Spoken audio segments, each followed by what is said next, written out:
بهت قول میدم اگه این ویدیو رو تا ته ببینی تبدیل به یک حاضر جواب گهخوار میشی. بسم الله الرحمن الرحیم. پروردگار هر جوری از ما رو به گاییدن نده، فقط ما میترسیم. بدون هیچ تأخیری بزن بریم.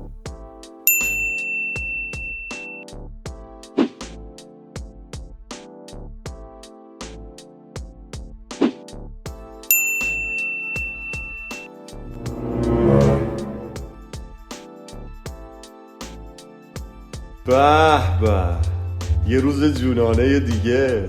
الهی 100,000 مرتبه شد.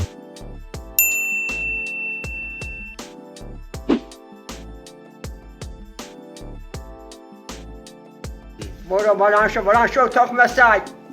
خجالت بکش. خجالت بکش تخم سگ.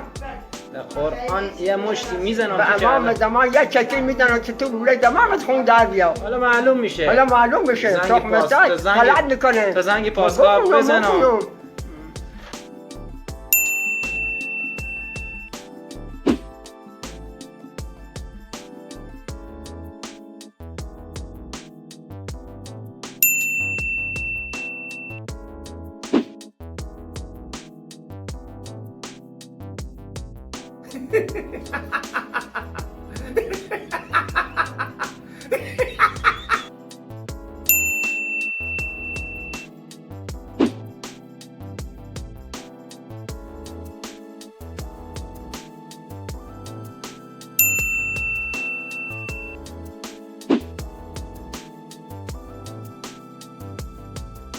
Great pleasure to congratulate the birthday anniversary of the great prophet Jesus Christ, the prophet of peace and God's mercy.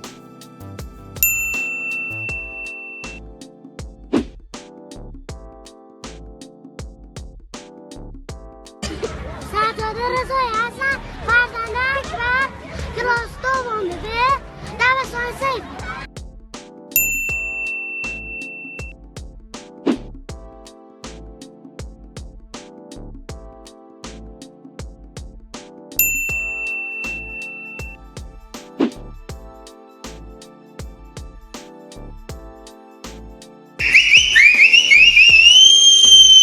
یا ابوالفضل بگو.